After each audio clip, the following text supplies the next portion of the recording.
bem? Quem chegou agora? Jéssica, Valéria. Todo mundo me ouve perfeitamente bem? Então, agora sim, Jéssica.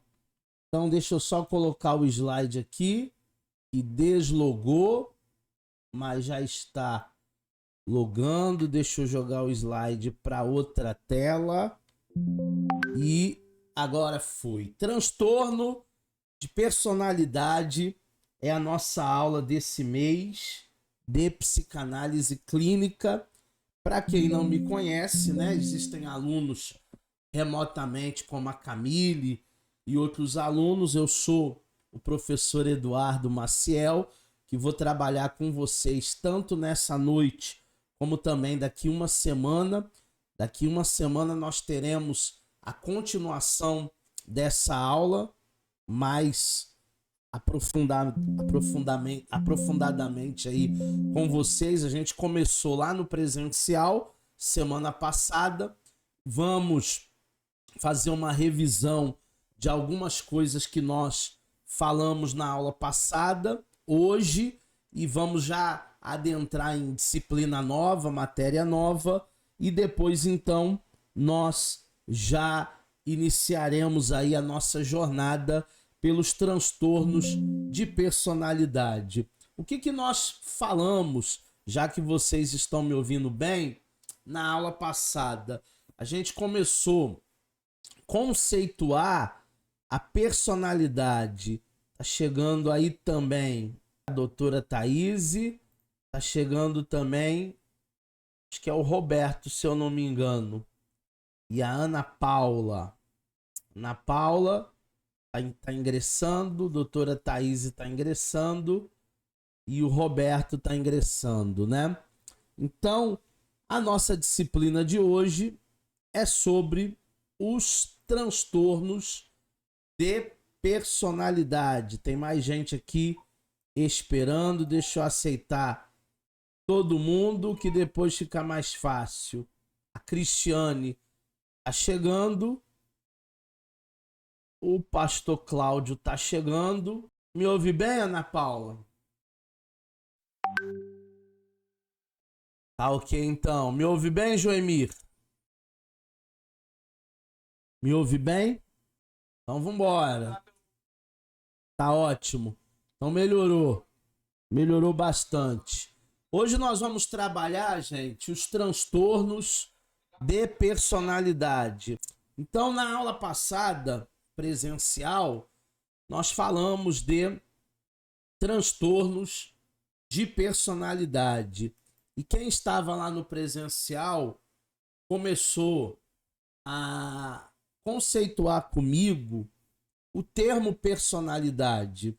O vocábulo personalidade se origina de persona ou personare.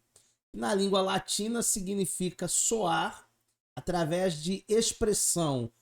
Se referia às máscaras do teatro grego, né, o antigo teatro, utilizavam para caracterizar os personagens que representavam.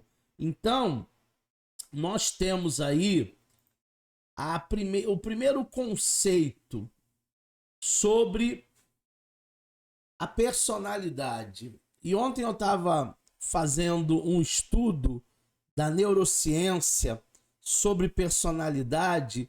Eu achei algo muito interessante ontem. Ontem eu encontrei um conceito novo, né, dentro da neurociência, que também faz parte da nossa área, que é a psicanálise clínica. Ontem eu encontrei um conceito nos livros que eu estava lendo, no estudo que eu estava lendo de neurociência, dizendo que temperamento, que é uma coisa que nós herdamos dos nossos pais, mas o nosso caráter é o resultado da nossa personalidade. Então, a personário ou a persona é aquilo que eu demonstro para vocês. Claro que dentro da sociologia existem os papéis sociais. o meu papel social nessa noite é de professor, mas o meu papel social ontem, na minha sala de aula virtual como aluno de neurociência, era de aluno. O meu papel dentro da minha casa é o papel de marido, é o papel de pai. Isso aí a sociologia vai distinguir os papéis sociais. Mas dentro da nossa área psicanalítica, principalmente dentro de um viés da neurociência, nós temos o caráter, que não existe pessoa sem caráter, né? Ou é bom caráter ou é mau caráter. O caráter de uma pessoa, sendo bom ou sendo mal, junto com o temperamento, e nós já estudamos o melancólico, o fleumático, o colérico, o sanguíneo, essa junção do temperamento mais o caráter, ele vai ser demonstrado através da personaria ou da persona, aquilo que eu demonstro. Então a personalidade não é a verdadeira pessoa, mas é aquilo que eu apresento.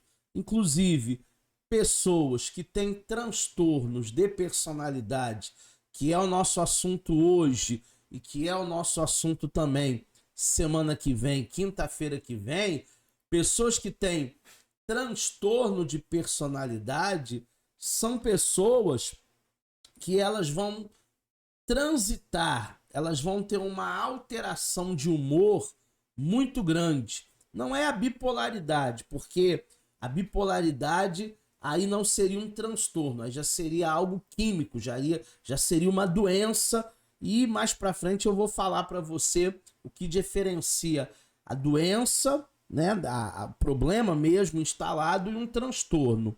Mas é importante você saber que a personalidade é aquilo que nós apresentamos, é aquilo que que você conhece, que não é a verdadeira pessoa, que não é o verdadeiro caráter. Inclusive, existem pessoas que são pessoas que têm uma má índole, um caráter duvidoso, mesmo assim consegue enganar muita gente, consegue aplicar até golpe em muita gente.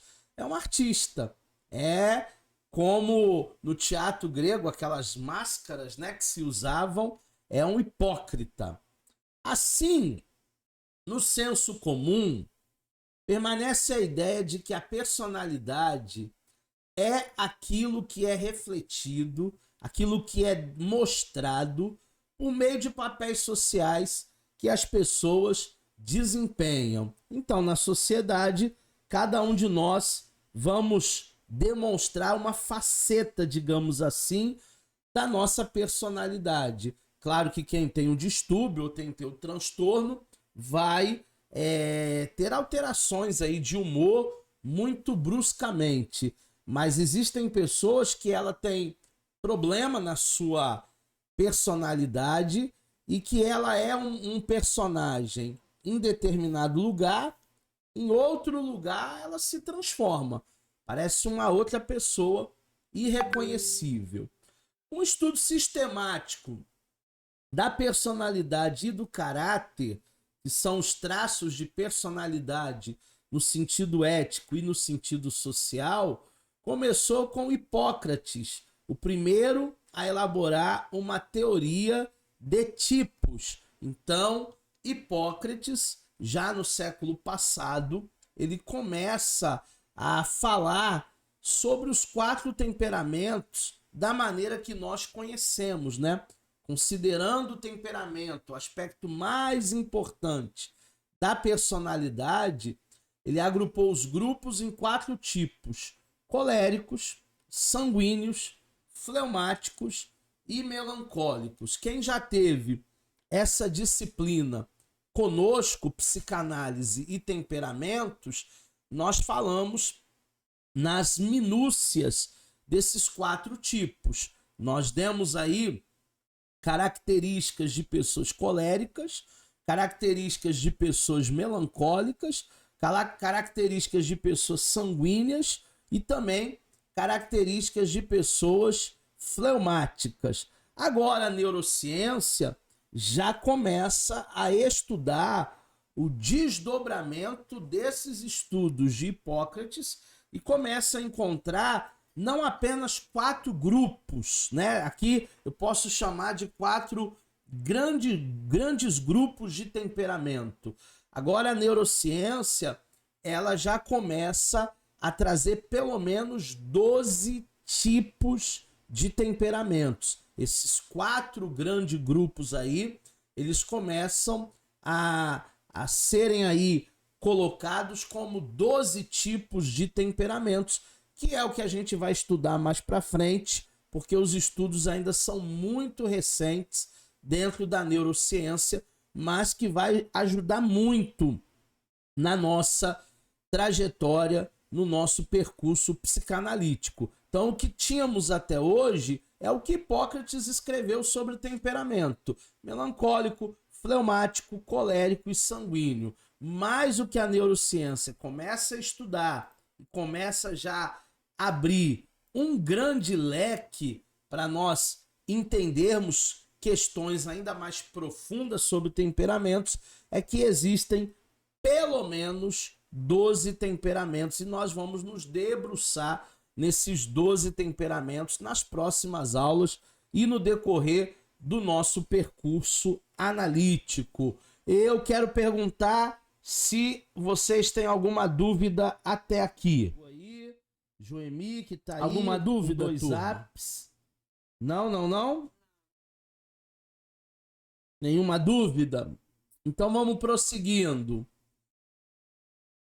Esse conjunto, ele vai abranger necessariamente a constituição física, alicerçada às disposições hereditárias, os modos de interação do indivíduo com o mundo, seus hábitos, suas capacidades, os seus valores, suas aspirações, o seu modo de experimentar os seus afetos, o modo de se comportar na sociedade, a maneira peculiar do indivíduo de lidar com o mundo, incluindo defesas para se proteger das pressões, ajuntamento ao contexto social, constituindo um estilo de vida próprio.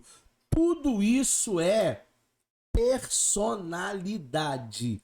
Personalidade é o conjunto que começa na minha constituição física, depois ela passa para disposições hereditárias, ainda o modo de interação, como eu acabo interagindo com o mundo ao meu redor, os hábitos que eu vou construindo, as capacidades que eu tenho, as aspirações, os meus sonhos. Nós fizemos até um exercício lá na aula presencial sobre as suas aspirações, o seu comportamento diante da sociedade.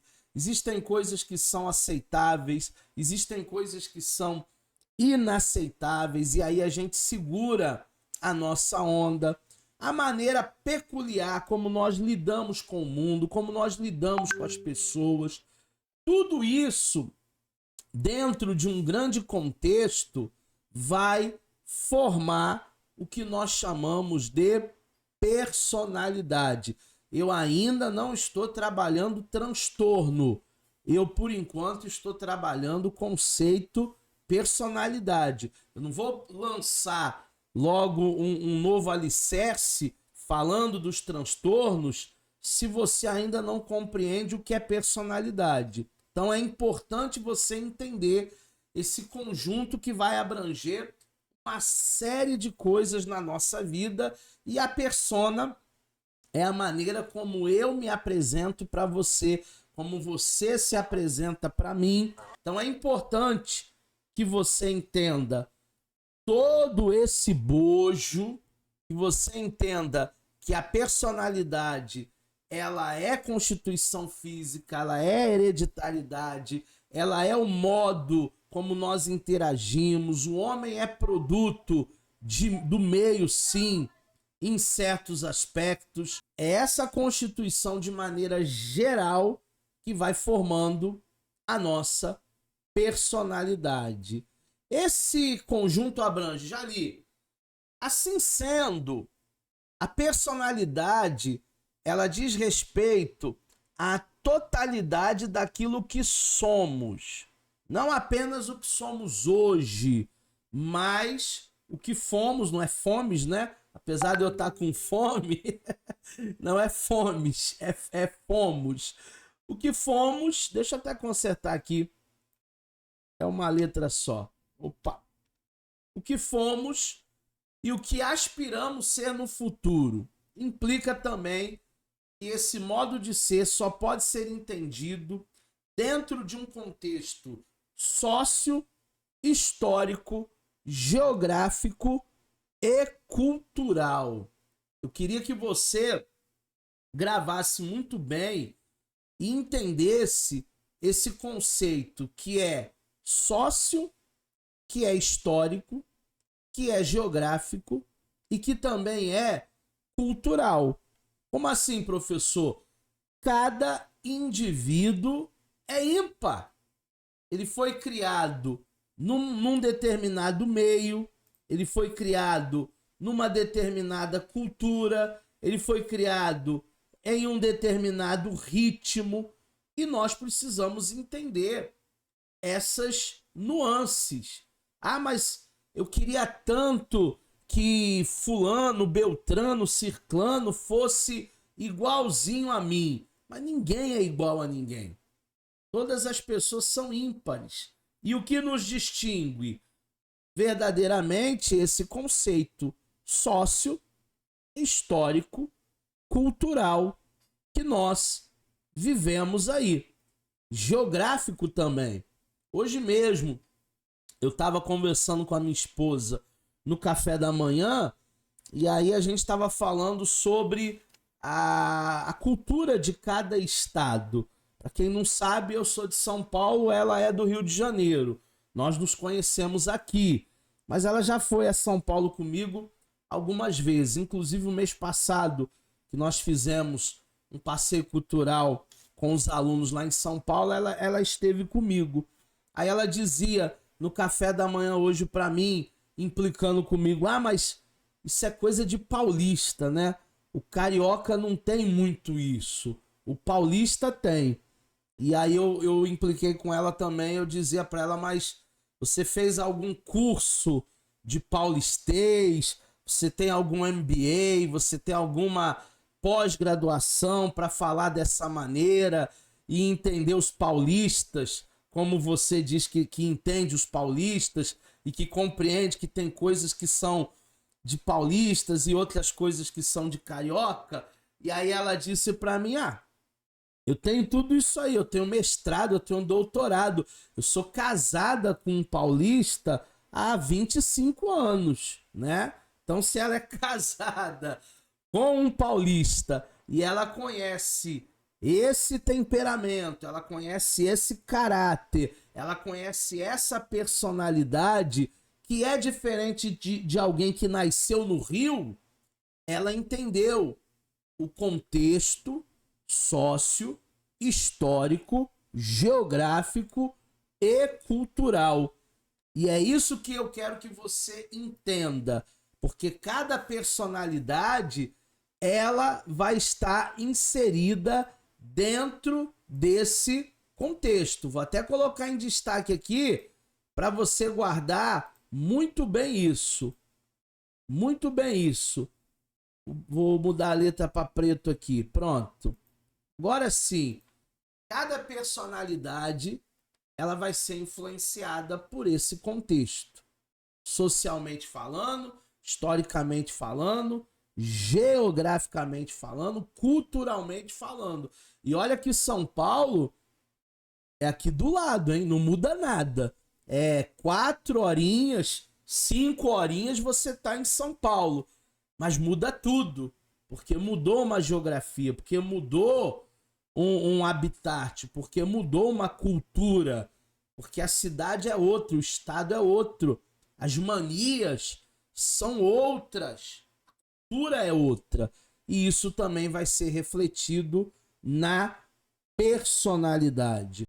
É isso que eu quero que vocês entendam, que dentro de um contexto de personalidade O sócio histórico, geográfico e cultural vai influenciar e muito. Não é a questão do sotaque, é a cultura, é o corre-corre, são as prioridades, é o que muitas vezes nós vamos observar aí e vamos entender. Eu quero falar um pouquinho com vocês, depois dessa brilhante participação do Roberto, eu quero falar um pouquinho com vocês sobre o transtorno. Deixa eu consertar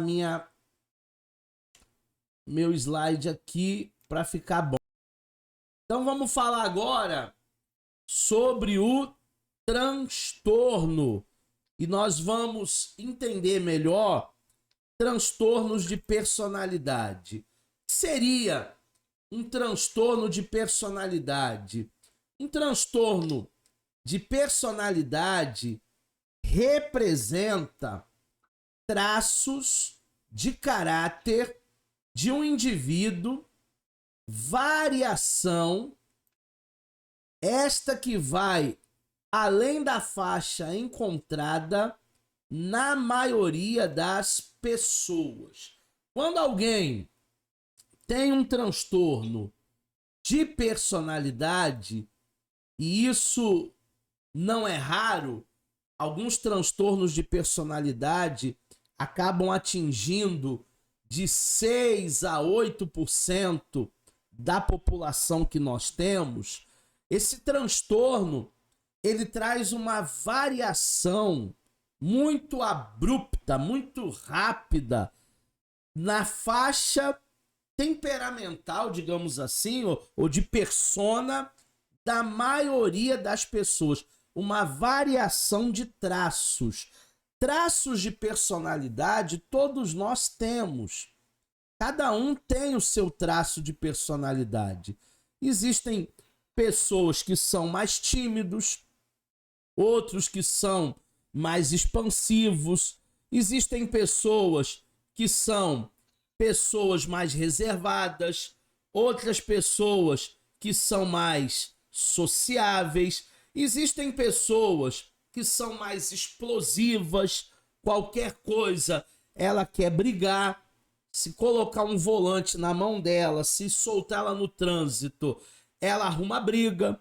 Existem pessoas que são mais controladas, mais tímidas, mais reservadas. Ou seja, jeito, personalidade, cada um tem o seu. Cada um tem o seu jeito. Cada um tem a sua personalidade. Todos nós temos o nosso jeitinho, todos nós temos a nossa personalidade. Agora, o transtorno de personalidade é quando há um desvio da norma, é quando há um afastamento, é quando esses traços eles têm uma variação muito rápido, é quando os excessos na vida de uma pessoa acabam lhe prejudicando. E aí, de certa forma, se a pessoa não consegue interagir bem com o mundo, essa pessoa então começa a ter disfuncionalidades. O transtorno de personalidade, ele está ligado a uma pessoa disfuncional e no seu convívio prejudicado. Quando o meu convívio com a minha esposa começa a ser prejudicado, quando o meu convívio com os meus colegas de trabalho começa a ser prejudicado, quando o meu convívio na minha família começa a ser prejudicado, então isso pode ser um transtorno de personalidade. Os pacientes com transtorno de personalidade apresentam padrões estranhos, padrões mal ajustados de relacionamento e não sentem ansiedade acerca do seu comportamento mal adaptativo. a pessoa ela começa a ficar um pouco sem noção da realidade. E ela começa a ter um comportamento que não se adapta. É o que nós chamamos de mal adaptativo. Ela não consegue se relacionar bem no seu trabalho, ela não consegue se relacionar bem com a sua família, ela já brigou com a família toda, do sobrinho ao primo, ao cunhado, se bem que cunhado não é parente, né? Mas ela já brigou com todo mundo, com a mãe, com a sogra, com todo mundo ela já brigou. No trabalho a mesma coisa, no trânsito a mesma coisa, até na igreja. Existem pessoas que não ficam muito tempo em uma determinada igreja porque já arrumou encrenca com todo mundo na igreja. Tem pessoas que não se dão bem em lugar nenhum. Todos os lugares que ela passou, ela já arrumou encrenca. Isso pode ser um transtorno de personalidade, um comportamento mal adaptativo. Assim, eles não percebem a dor causada pelo que a sociedade percebe como sendo sintomas, mas é importante salientar que o transtorno de personalidade não impede a vida social, apesar de torná-la mais difícil. Professor Eduardo Maciel, o transtorno de personalidade é uma pessoa bipolar? Não. A bipolaridade já é uma doença. A bipolaridade precisa ter uma alteração química, cerebral. Aí já é uma doença que está instalada. O transtorno, ele não impede a vida pessoal, a vida social do ser humano. Ele continua trabalhando, ele continua se relacionando, ele continua frequentando a igreja, frequentando o clube, só que aquilo ali vai trazer muito mal-estar, tanto para ele como pessoa, como também para quem convive com ele. Ele também não se sente bem, ele também não se sente confortável por estar vivendo daquela maneira. E aí, conclusão, isolamento social. Sabe aquela pessoa que alguém começa a evitar? Ai, não vamos chamar fulano não, porque fulano é tão chatinho, né? Ah, por qualquer coisa ele quer brigar e ninguém entende ele, e ele quer falar alto, e ele quer mandar em todo mundo. Então as pessoas começam a evitar certas pessoas, talvez por causa de um distúrbio de personalidade. Os fatores genéticos contribuem na gênese, no início dos transtornos de personalidade, assim como fatores temperamentais. Existem pessoas que têm um temperamento um tanto difícil, têm sido identificados na infância e podem estar associados com transtornos da personalidade na vida adulta. Existem alguns transtornos que eles serão logo identificados enquanto crianças. Existem outros transtornos que só vão aparecer, só vão ser identificados na vida adulta. Nós vamos detalhar cada um deles daqui a pouco, mas alguns transtornos só vai dar para saber na vida adulta. Já outros, na primeira infância, na segunda infância, fica nítido que há um transtorno. Exemplos. Criança, deixa eu mudar a tela, deixa eu melhorar aqui para vocês. Exemplo. Criança com comportamento medroso. Existem crianças que têm sim um comportamento medroso. podem desenvolver personalidades esquivas, um fraco ajuste entre o temperamento e a prática de uma criação infantil. Por que que crianças se tornam adultos inseguros? Crianças com comportamento medroso se tornam personalidades esquivas, adultos fracos, pessoas que não têm nenhuma opinião.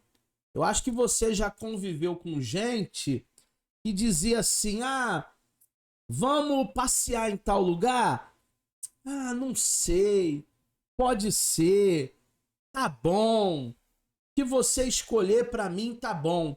Sabe aquela pessoa que ela não tem uma opinião definida? Ela não sabe o de fato que quer. Ela tem dificuldade até para fazer as suas escolhas, as suas decisões. Pode ser que essa criança apresentava um comportamento de medo, um comportamento medroso, e se tornou aí um adulto esquivo, se tornou um adulto fraco, se tornou um adulto desajustado emocionalmente. Inclusive, um dos fatores que faz a criança e a posteriori se tornar um adulto esquivo é a superproteção. Eu me lembro que antigamente as mães elas cuidavam dos seus filhos, mas não tinha a superproteção que existe hoje, não. Existem crianças que hoje eles não sabem nem o que é brincar no chão. Eles não conhecem nem o que é terra, nem o que é areia. E a mãe fica lá lendo uma série de revistas. Ai, o meu filho pode pegar uma doença, um micróbio. O meu filho não pode brincar na terra. Essa superproteção, desde a infância, pode fazer com que o adulto seja um adulto esquivo, desajustado, fraco. Ele está em formação de personalidade. Personalidade ela vai se formando, se forjando. E a superproteção é um dos fatores, não é o único, não é exclusivo, mas é um dos fatores que podem agravar essa questão. Segundo exemplo, criança ansiosa, criada por adultos ansiosos. Matemática simples. Ai, eu queria tanto que o meu filho fosse mais calmo.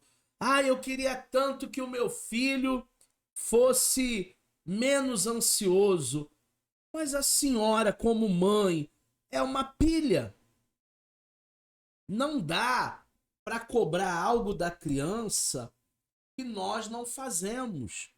Aquela história, faça o que eu digo, mas não faça o que eu faço, isso não é exemplo. E as crianças, elas acabam sim observando os nossos exemplos. Criança observa e muito o nosso exemplo. Faça o que eu digo, mas não faça o que eu faço. Para a criança, isso não é lei, porque ele vai observar e muito o nosso exemplo. Então, crianças ansiosas, obviamente, são criadas por mãe, por pai, ansiosos. Tem mais um exemplo aqui: disfunções no sistema nervoso central, visível nas personalidades antissocial e borderline, que eu vou detalhar com vocês ainda hoje. Obviamente, Joemi, na primeira infância, a criança é aquela esponja que vai assimilando tudo, né? Tem até uma música do Erasmo Carlos, que a mãe dizia que ele é uma criança e não entende nada. E ele, como criança na música, dizia: os adultos pensam que eu não entendo nada, mas eu sou uma criança que entendo tudo. Então, naquela fase da primeira infância, a criança ela é uma esponja e ela vai assimilando tudo. Não só através de palavras, através de gestual, mas através mesmo de conduta, de proceder. Sabe aquela história de eu ensinar pro meu filho: você não pode mentir, hein? É feio, é errado. Aí alguém toca lá no interfone, aí eu chego e diz: fala lá pra pessoa que papai não tá. Aí a criança chega lá no portão e diz assim: meu pai mandou dizer que ele não tá. Sabe? É a construção. É a construção nessa primeira infância, o exemplo na primeira infância, que vai sim formar caráter, que vai sim influenciar no temperamento e que vai sim construir personalidade. Então, é importante os adultos observarem isso. Hoje, nós vivemos um tempo extremamente tecnológico, criança antes mesmo de ser alfabetizada, ela já aprende a usar um celular e os pais eles não vê o risco que é colocar um celular com internet livre para uma criança manipular ali, e a criança tá ali manipulando o celular, acessando vídeos no YouTube, tendo informações das mais variadas possíveis sem supervisão. Porque hoje existe uma gama de pais que não querem educar. Eles querem que a escola eduque. Eles querem que o celular eduque, a babá eletrônica eduque. Mas essas influências aí vão ser acarretadas no decorrer da vida. Tá ok? Vamos lá! Dentre os fatores, deixa eu abrir um pouco mais a tela para vocês aqui.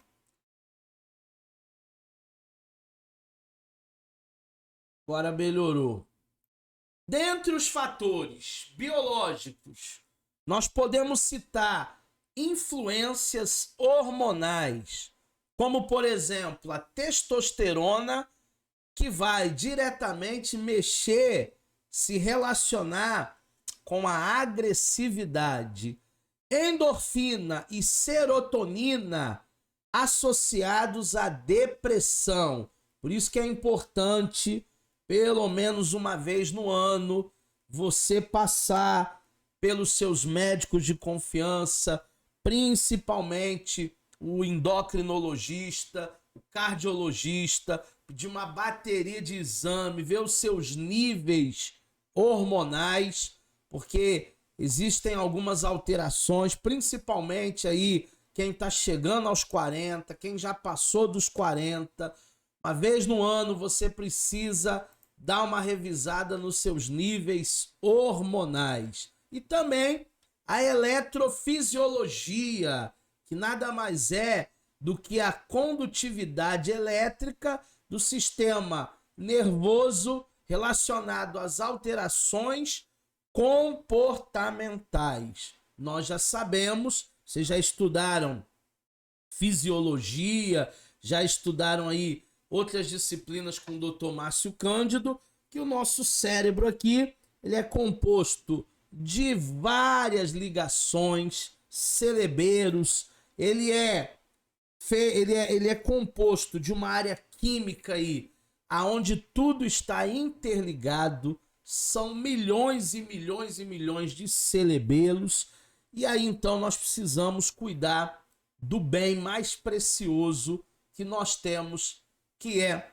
a nossa vida, que é a nossa psique. Então, tem toda uma questão biológica, uma questão química, uma questão hormonal que nós não podemos descuidar. Agora nós vamos ver Segundo, DSM-5, o Manual Estatístico e Diagnóstico, muito usado pela psiquiatria, mas que nós também, como psicanalista, podemos nos guiar. Claro que na primeira aula eu falei com vocês, na aula presencial, que o psicanalista ele não pode rotular ninguém.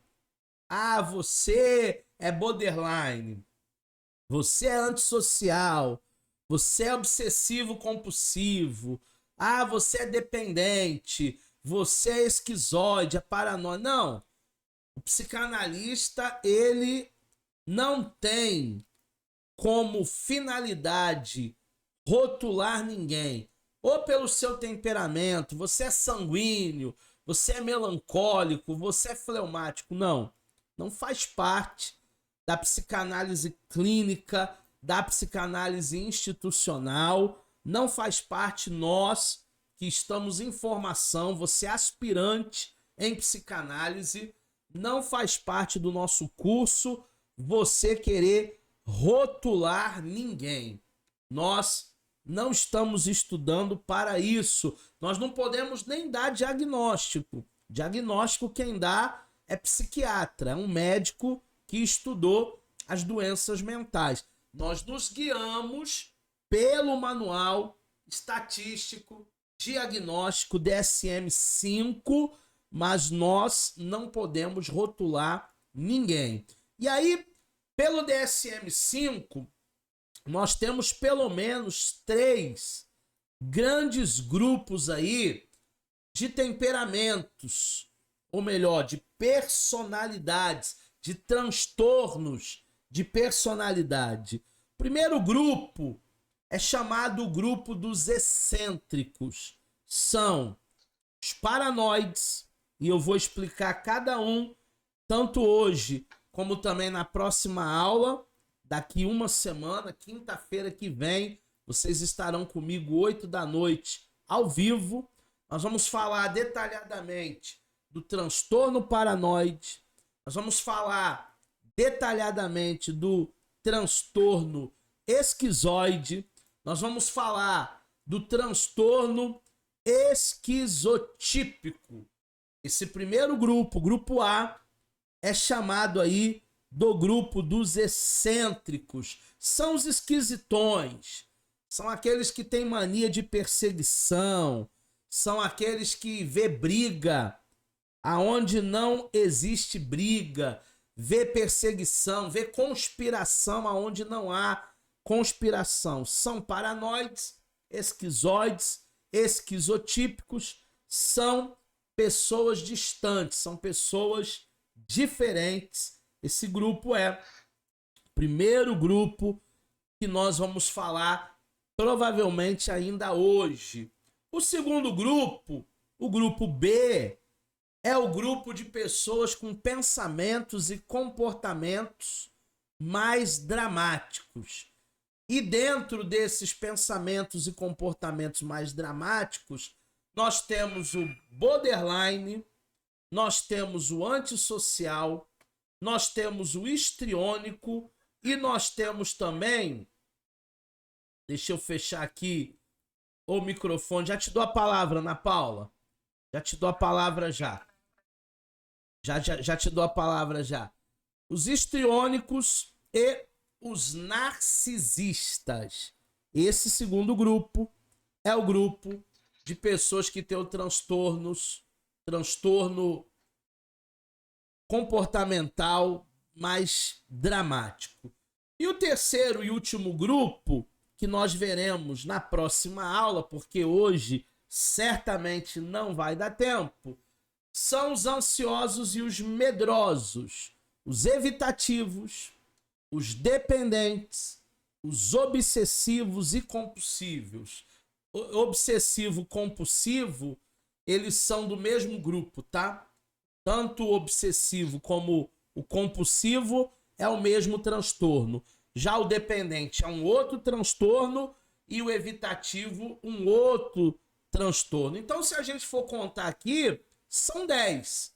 3 excêntricos, 4 de pensamentos e comportamentos mais dramáticos são pessoas mais instáveis, são pessoas antissociais, são pessoas mais agressivas, são pessoas aonde eles sempre querem estar no centro de tudo, são pessoas mais dominadoras, esse grupo B. E o grupo C são pessoas mais ansiosas, pessoas mais negativas, pessoas que vê ameaça em tudo, ele desconfia até da própria sombra, pessoas que têm um medo em excesso. Tem duas perguntas aqui. Essa disfuncionalidade não é percebida em sociopatas? Os mecanismos de defesa e a manipulação também são configurados como transtorno. Mecanismo de defesa, o próprio nome já diz, né? Mecanismo de defesa é uma autodefesa, é um auto-engano. É o que a gente faz para não querer olhar para o nosso lado dark, para não querer olhar para o lado oculto que cada um de nós temos. Próprio Jesus, quando alguém foi falar com Jesus sobre a bondade dele, Jesus disse assim, na sua humanidade, enquanto homem aqui na terra, bom é Deus. Então ele estava demonstrando para o ser humano que o ser humano ele não é bom, totalmente bom. Nós temos o nosso lado ruinzinho, nós temos o nosso lado dark. Agora, sociopatas, eles têm não só o transtorno, mas eles têm algo que é mais agravante. Assim como nós temos a doença, que é, na verdade, a psicopatia, né? O psicopata, ele é um doente, então ele já chegou a um estágio, a uma prateleira mais alta, mais agravada. Pode ter começado como um transtorno, sim, e depois ele se tornou um sociopata. Agora, na maioria das vezes, o psicopata já nasce, né? Psicopata. Tem outra pergunta aqui no chat. Não estou vendo a tela, professor. Ah, foi a Ana. Ela já conseguiu rolar a tela e já conseguiu ver os slides. Até aqui, gente, estamos acompanhando. Tá indo. Dúvidas? Dúvidas? Tudo certo. Alguém mandou um joinha ali. Valéria apareceu também. Então vamos prosseguir. Já que vocês estão sem dúvidas, vamos continuar. Então vamos falar dos paranoides antes do intervalo. O primeiro transtorno, que é o transtorno de personalidade paranoide, ele vem da palavra paranoia, desconfiança, mania de perseguição. Para o paranoide, tudo é pessoal. Sabe, aquela pessoa que chega em um determinado ambiente, existem outras pessoas conversando sobre qualquer outro assunto e ela acha que estão falando dela? Pararam de falar por quê? Porque eu cheguei? Estão falando de mim, né? Sempre a pessoa tá achando que estão conspirando contra ela. Ela tem sempre essa mania de perseguição. É o transtorno para... Querido professor, voltamos. Então, ouviram alguma coisa sobre o paranoide? Não. Então vamos falar do paranoide. Paranoide, que é o primeiro transtorno de personalidade, vem da palavra paranoia, desconfiança, mania de perseguição, tudo é pessoal. A pessoa que tem o transtorno paranoide, ela chega num determinado lugar, se tiver alguém conversando ali, ela já acha que estão falando dela. Se as pessoas pararem de falar, ela já acha que pararam de falar porque estão falando dela. É um transtorno, é muito ruim a pessoa achar que tudo e todos estão conspirando contra ela. ela tem um sentimento de traição, ela vê ameaças e inimigos aonde quer que ela passe, ela acha que as pessoas estão tramando para lhe derrubar. Não é uma psicose. Por quê? Porque a pessoa que é um psicopata, que apresenta ali uma doença da psicose, ela vai acabar quebrando com a realidade. A psicose tem essa característica. A pessoa quebra com a realidade. O transtorno não. Quem tem o transtorno paranoide, ele não vai quebrar com a... Ele não vai quebrar com a realidade. Mas ele vai ter sim essa mania de perseguição. Mais um slide aqui do paranoide. Espera aí que eu já te dou a palavra. Guardam ressentimentos, mágoas, ódio. Existem pessoas que já seguram um ressentimento, uma raiva, um ódio já há anos. Há anos elas estão ali guardando. Acreditam que em tramas para lhe derrubar, as pessoas estão sempre tramando algo para derrubar. Sentem-se captadores de sinais ocultos. São pessoas que têm uma espécie de anteninha e que ela sabe quando que estão conspirando contra ela. São pessoas hostis, né? Deixa eu passar aqui. São pessoas briguentas, não baixam a guarda, são pessoas fanáticas, depressivas, e esse transtorno paranoide de personalidade vai atingir de 2 a 4% da população que tem esse transtorno. Existem inimigos?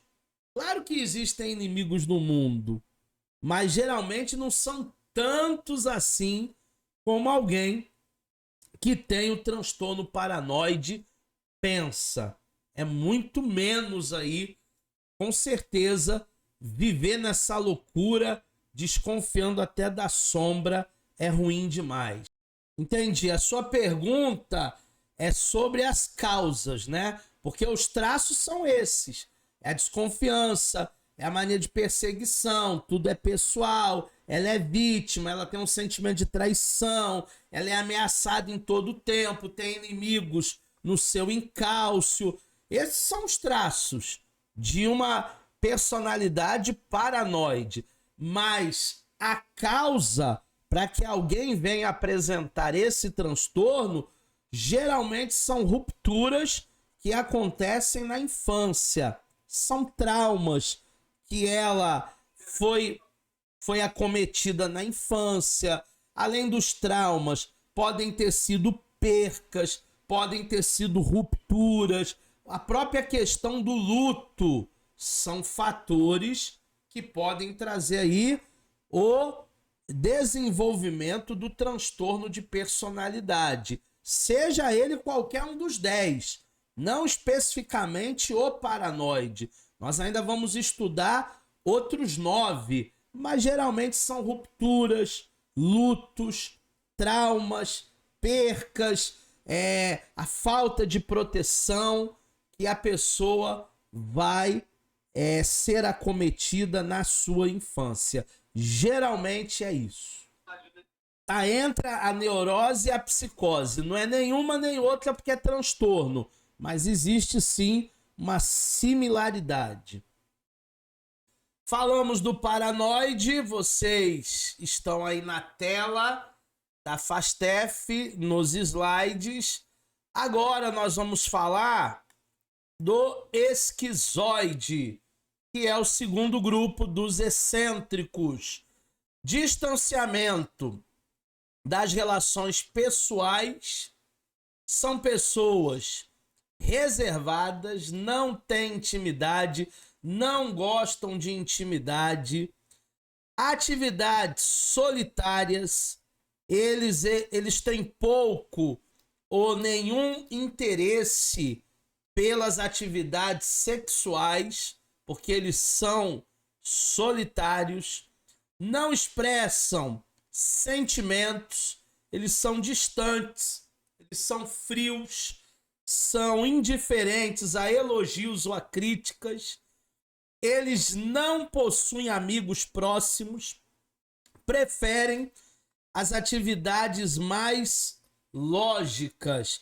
Para quem tem o transtorno de personalidade esquizoide, se você colocá-lo numa mesa para fazer um determinado trabalho, ele vai se dar muito bem mesmo, porque ele gosta de atividades mais lógicas. Dá um computador para ele, dá uma mesa, ele vai adorar. Mas se colocá-lo junto com outras pessoas para que ele se socialize, para que ele trabalhe em equipe, aí ele já não vai se sentir tão à vontade.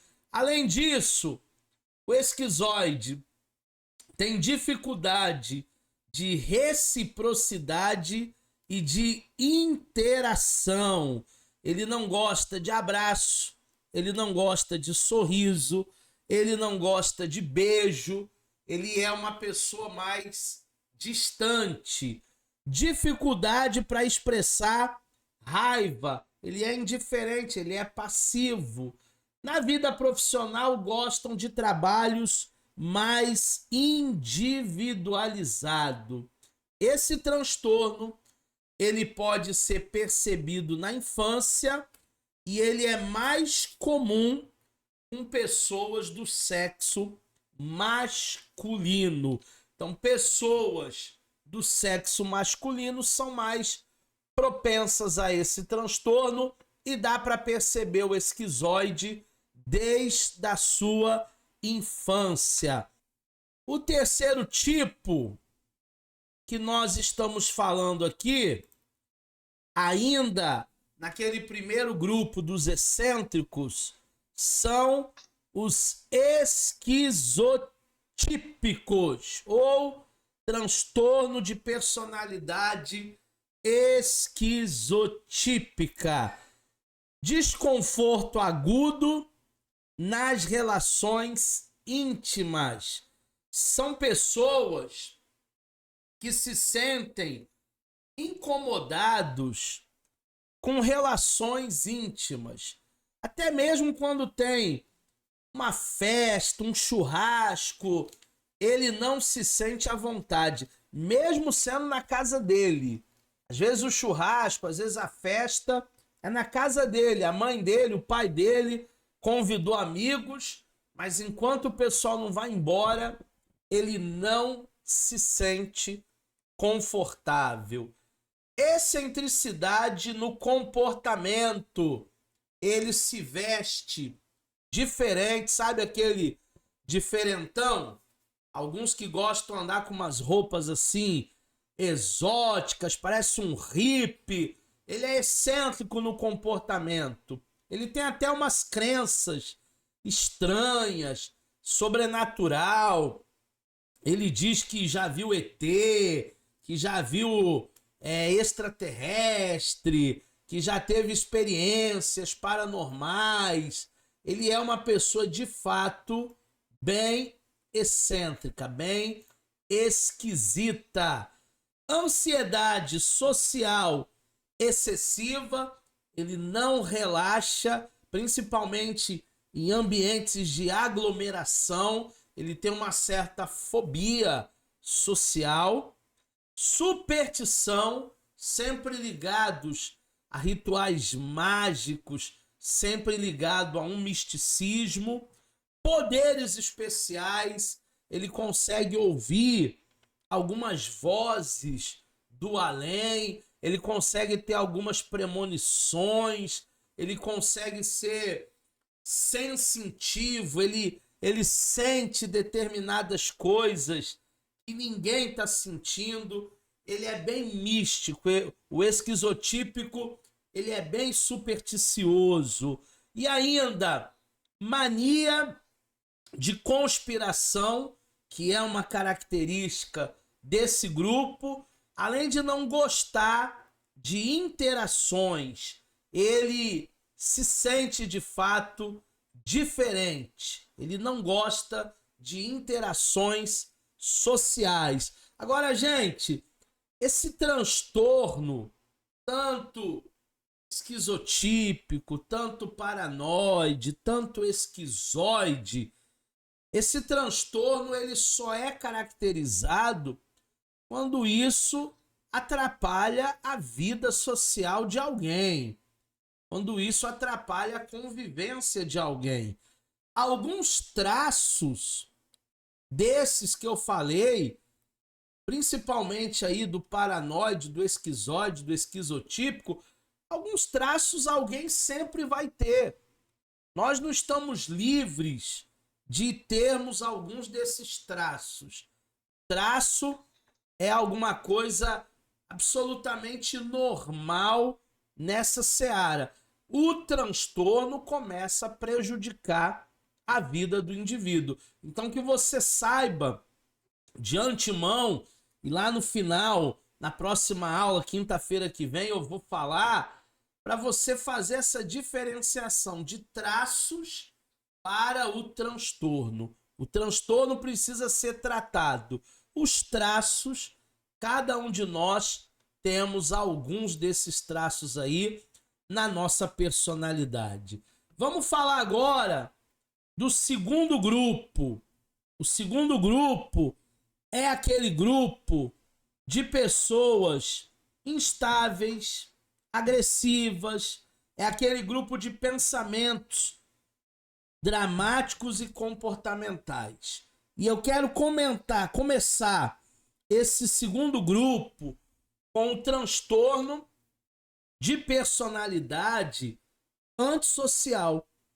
Quando nós falamos do transtorno de personalidade antissocial, algumas pessoas acham que ser antissocial é não ser comunicativo, é não gostar da presença de ninguém, é não gostar da amizade de ninguém, é ser uma pessoa fechada, ser uma pessoa isolada. Mas, na verdade, o transtorno de personalidade antissocial, ele não tem muito a ver com o que o senso comum fala. Transtorno de personalidade antissocial, ele vai falar da violação do direito do outro. Ele vai falar do desrespeito. Ou seja, o antissocial, ele não obedece às normas sociais. Ele quebra regras. Ele passa no sinal vermelho. Ele dirige a 140, 160, 180, numa via que a velocidade máxima é 60, é 80. E ele está a 140, ele está a 160, ele está o dobro da velocidade. Então são pessoas que quebram regras, têm tendência à falsidade. Pessoas que têm um transtorno antissocial são pessoas que têm tendência à falsidade. São pessoas que começam até a acreditar nas suas mentiras. Parece absurdo, né? Gente que acredita na própria mentira. Mas pessoas que vivem uma mentira. Pessoas que têm um descaso pela sua própria segurança. É um transtorno comum, até mesmo em pessoas irresponsáveis, pessoas com atitudes impulsivas. São até pessoas que morrem muito cedo. Gente que tem um transtorno antissocial são pessoas que morrem muito cedo, justamente por essas atitudes impulsivas, impensadas. São pessoas agressivas, são pessoas que adoram uma confusão, são pessoas mentirosas, desonestas, são pessoas que você não pode confiar, porque eles vivem uma vida desgovernada. E se a pessoa ela vive uma vida desgovernada, muito provavelmente ela vai agir, né? Vai meter os pés pelas mãos na empresa onde ela trabalha, nos relacionamentos afetivos que ela tem. Ela começa a viver de uma maneira dissoluta. Não diagnosticado na infância, deixa eu colocar lá a tela, o transtorno antissocial, ele não é diagnosticado na infância, é um transtorno muito comum em psicopatas e sociopatas. Aí você vê, né, que existem transtornos e geralmente quem tem determinado transtorno são pessoas paranoides. Outros transtornos são pessoas psicopatas, sociopatas. Outros são pessoas que têm a outra patologia. Então, são traços de pessoas psicopatas, sociopatas que apresentam esse transtorno também. Homens são mais propensos. Não que seja exclusivamente de homens, mas homens são mais propensos, né, a esse transtorno. Eles vivem uma vida desgovernada, alcoolismo, acidentes automobilísticos, suicídio, drogas, vícios de jogos, de cassino. Então, homens são mais propensos. Americanos são mais propensos, nós somos latino-americanos, então a gente está nesse meio aí, e menos propensos os hispânicos e os asiáticos. Tá vendo como é um conceito geográfico-cultural?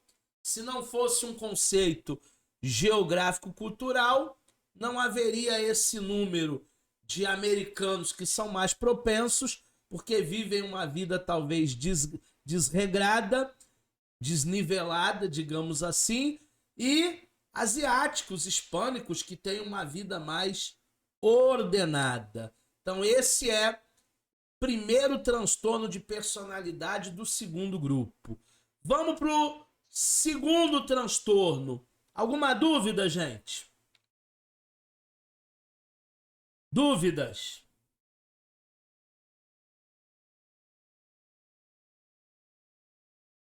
Nenhuma?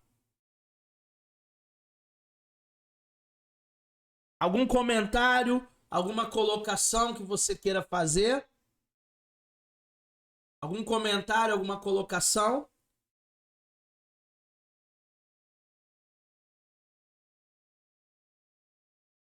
Então vamos prosseguir. Vamos agora ver o transtorno de personalidade histriônico. Quem são pessoas histriônicas? Quem são pessoas que apresentam esse transtorno de personalidade? São pessoas que se afastam dos seus parentes, dos seus familiares. São pessoas... Peraí que eu me perdi, achei. São pessoas que sofrem prejuízos sociais porque não se relacionam bem com mãe, não se relacionam bem com pai, não se relacionam bem com sogra, com filho.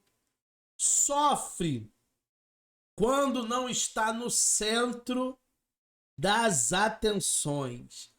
Pessoas que têm o temperamento histriônico, quando ela não está em evidência, ela sofre. Ela quer sempre estar no holofote. Ela quer sempre estar comandando, dando as cartas, ditando as regras. Quando ela precisa sair de cena, quando ela não é muitas vezes o protagonista, é o coadjuvante, aí ela ela sente algo ruim. Temos ainda, faz piada, fala alto, chama atenção, quer ser visto. Dentro desse transtorno de personalidade, a pessoa fala alto, a pessoa faz piada, é sempre o engraçadinho da turma, porque ela precisa chamar a atenção de alguma maneira. Esse transtorno faz com que a pessoa queira chamar a atenção de alguma maneira. E aí ela vai chamar a atenção dos outros através de piadas, de brincadeiras, vai falar muito alto, sempre para ser vista. Necessidade de sobressair. Ela tem uma necessidade de estar em evidência, como eu já falei. Instável. É uma pessoa que oscila muito o seu humor, o seu temperamento durante o mesmo dia. Não são vários dias. Durante o mesmo dia, o seu humor oscila e oscila demais. São pessoas instáveis, não estáveis. São pessoas instáveis. E buscam sempre vantagem. É aquela lei de Gerson, né? A lei de Gerson diz que você tem que ter vantagem em tudo. São pessoas... esse transtorno histriônico, diferentemente do antissocial, que atinge mais homens, o histriônico atinge mais mulheres. E existem... Já te dou a palavra já, Roberto. E existem pessoas que sofrem, mulheres, especificamente mulheres agora, não que esse seja um transtorno exclusivo apenas de mulheres, mas existem mulheres que, para conseguir uma determinada vantagem na vida, elas começam a usar roupas provocantes, chamativas, decotes. Ela começa a viver uma espécie de teatralidade, começa a incorporar um papel. É uma pessoa que acaba manipulando o seu objeto de desejo. É uma pessoa que muitas vezes se coloca como vítima, mas por ser um ator, por ser uma atriz, essa vitimização, ela tá dentro aí dessa teatralidade, né? Ela, por ser uma pessoa extremamente focada em si, ela começa a se vitimizar.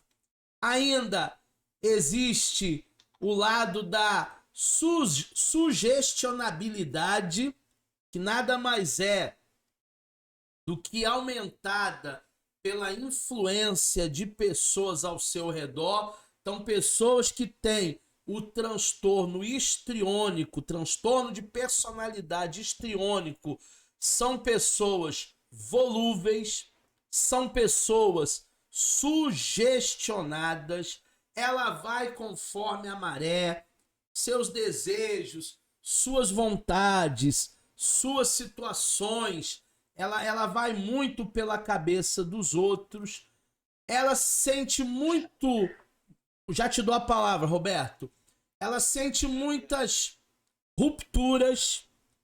Inclusive, quando falamos em sentir muito rupturas, é interessante porque às vezes nós conversamos com um terceiro que convivia com o histriônico, e o histriônico, ele vai falar de um terceiro como se fosse um amigo íntimo. Não, eu tô muito sentido porque fulano se mudou de cidade, agora ele não vai ficar mais com a gente aqui, agora ele foi embora para tal lugar, ai, como eu tô sofrendo. Mas nem eram amigos íntimos, nem eram amigas íntimas. Mas ele se coloca muito nessa situação de rupturas. Buscam sempre vantagens e atinge mais as mulheres. É claro que isso não é uma exclusividade do sexo feminino, mas as mulheres, elas são mais atingidas por um transtorno histriônico e atinge pelo menos 2% da população que ainda sofre com esse transtorno. Com certeza, são pessoas que tiveram rupturas, falta de atenção, traumas, e que agora ela vai estar sempre focada em si. Por isso essa vitimização exacerbada, por isso essa sugestionabilidade exacerbada, por isso ser uma pessoa tão volúvel, ir pela cabeça dos outros, porque na verdade, Roberto, é uma compensação daquilo que essa pessoa não teve lá na sua primeira infância ou por causa de uma ruptura. Até nas mazelas, né? Joemi está dizendo que pessoas histriônicas, até mesmo de uma maneira negativa, nas mazelas, eles querem chamar a atenção. E é isso mesmo. Não é só nas coisas boas, não. Por ele ser vítima, o que ele quer mesmo é atenção. O que ele quer mesmo é holofote.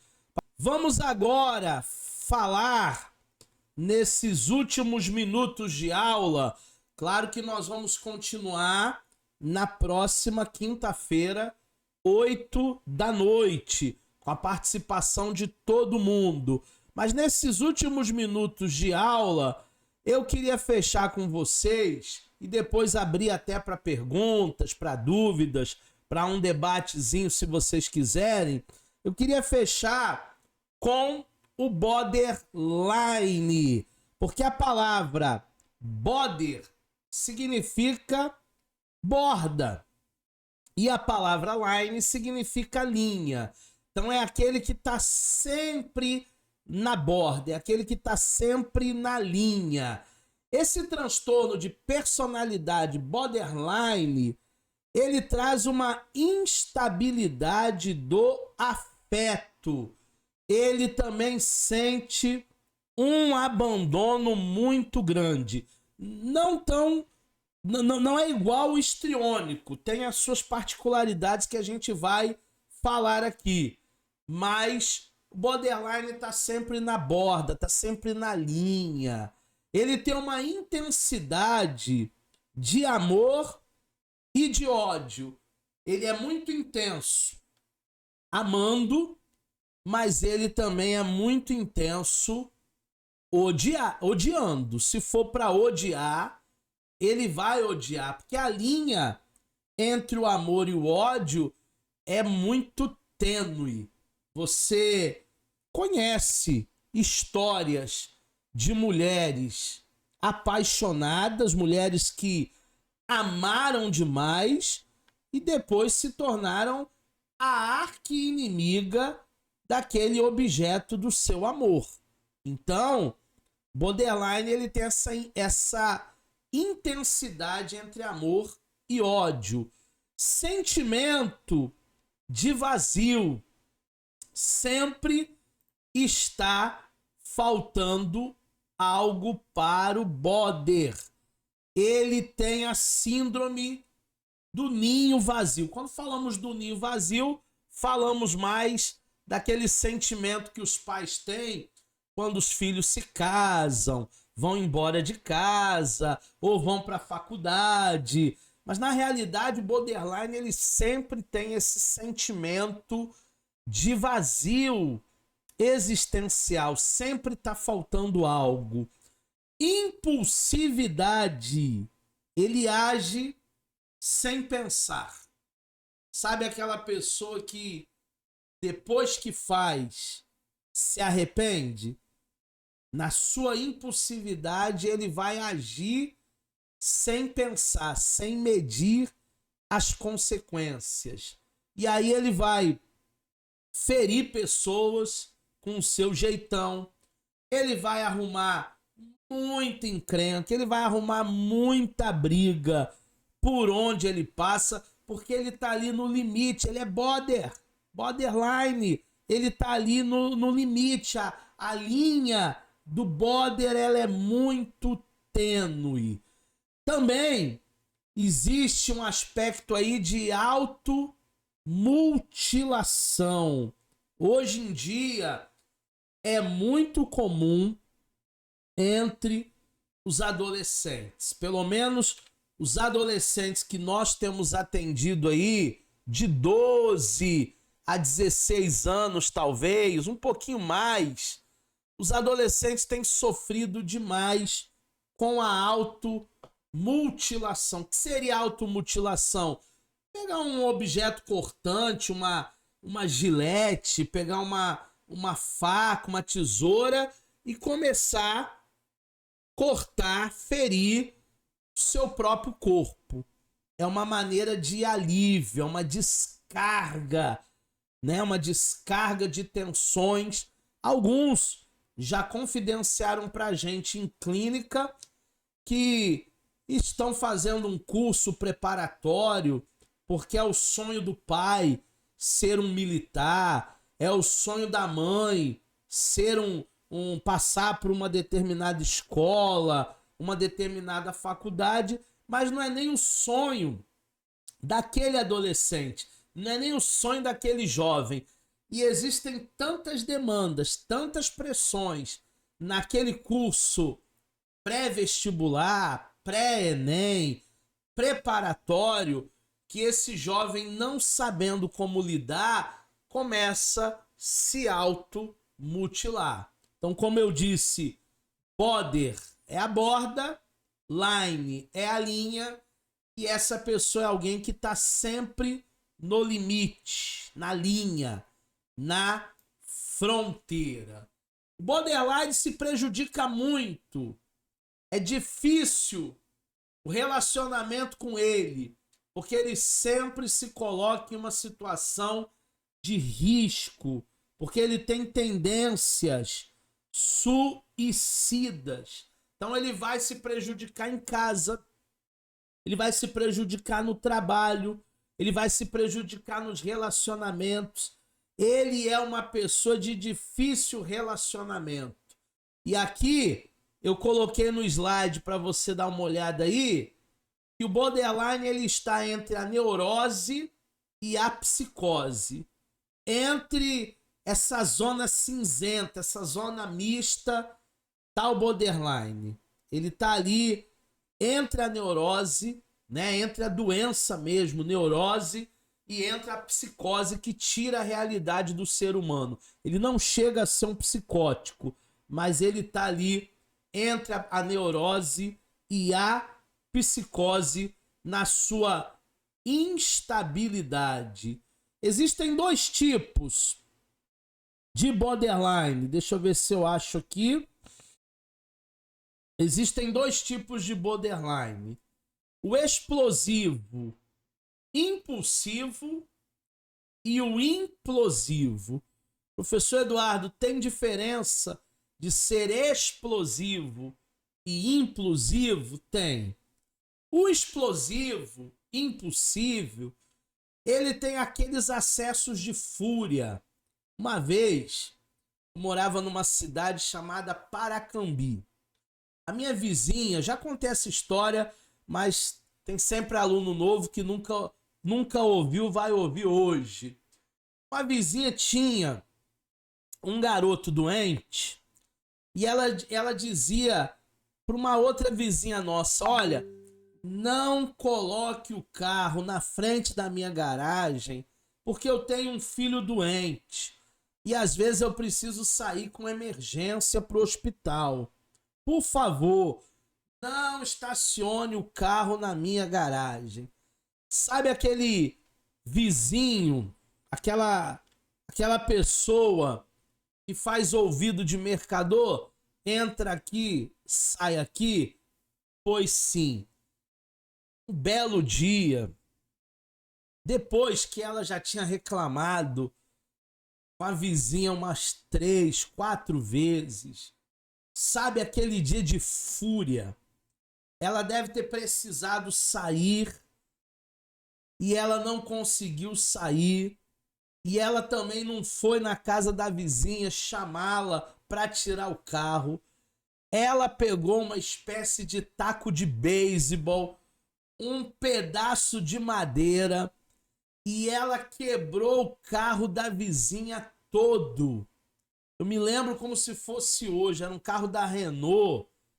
Ela quebrou farol, para-brisa, retrovisor. O carro da vizinha ficou todo quebrado. Naquele dia de fúria, a vizinhança foi toda para a janela. Mas por quê? Porque o borderline, claro que eu estou ilustrando, nem sei se ela tem um transtorno border, mas o borderline, ele é explosivo e impulsivo. Um dos tipos de border é esse acesso de fúria, é essa automutilação, é essa quebra de objetos, é essa agressão a pessoas. Ela não sabe se conter. Quando ela já vê, ela já fez. Se tiver que quebrar a casa toda, ela vai quebrar. Uma vez eu estava atendendo uma pessoa até na igreja, e aí foi cômico se não fosse trágico, né? A pessoa dizia que a esposa dela também, a esposa dele, também não sabemos se é border ou não, mas ela começou a quebrar as coisas dentro de casa. Quebrou televisão, quebrou copo, quebrou tudo. E ele, ao invés de acalmá-la, como o caos estava instalado, ele disse: já que ela começou a quebrar, eu vou quebrar também. E ele, por sua vez, começou a quebrar a casa toda. E aí é o que eu disse, é cômico se não fosse trágico. Mas é um comportamento, é um tipo de pessoas, uma reação explosiva, impulsiva. Quando ela vê, ela já fez. Alguns vão ter até problema com a justiça, serão presos, e aí o delegado vai perguntar: o que você fez? Eu não lembro de nada.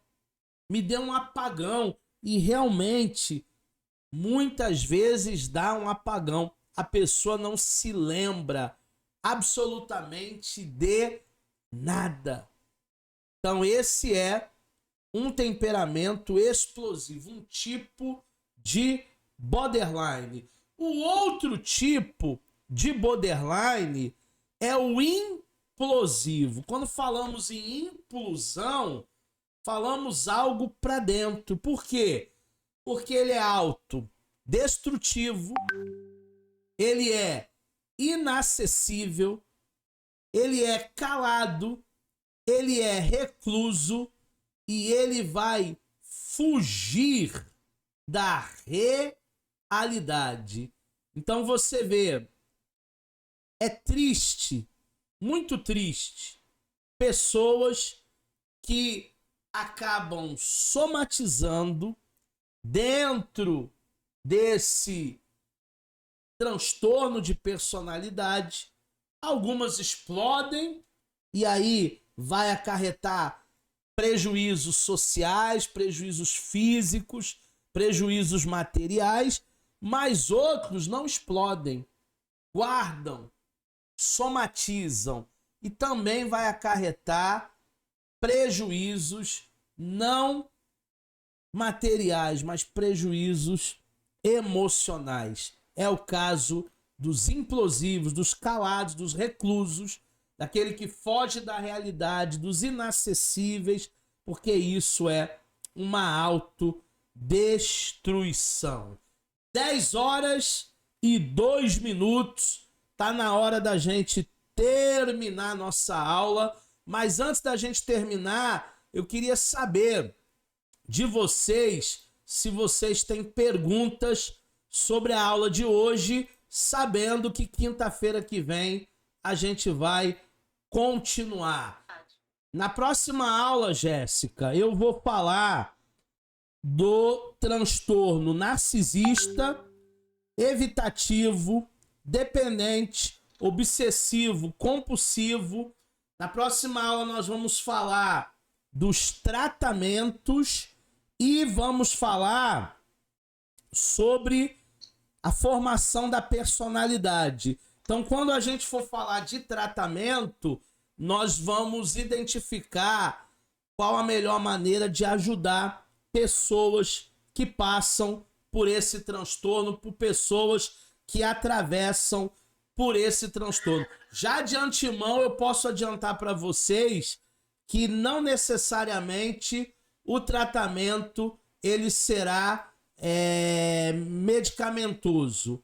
Muito provavelmente, através de terapias, através daquilo que fazemos como psicanalista, nós conseguiremos tratar dessas pessoas. Mas existem algumas coisas que eu quero aprofundar com vocês no tocante a tratamento, como poder ajudá-las. Vai ficar para quinta-feira que vem, dia 21.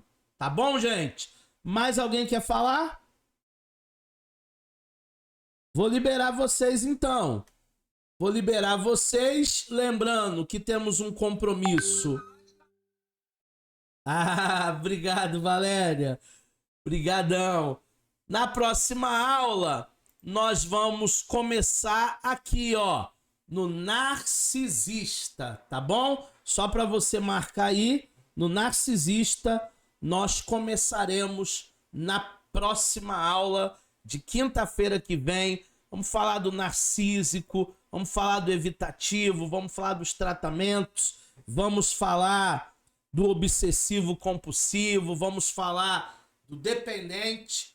Eu espero você na próxima aula, tá bom? Forte abraço para todo mundo, obrigado pela paciência. Quem ainda não tem o material que é a apostila, depois fala com a gente no grupo para a gente disponibilizar a apostila impressa para você, porque você vai precisar da apostila impressa para você fazer o trabalho, tá bom? Então não deixa de retirar com a gente a apostila impressa de transtornos de personalidade. Forte abraço, obrigado pela atenção, 10:10, tá bom por hoje, até a próxima aula.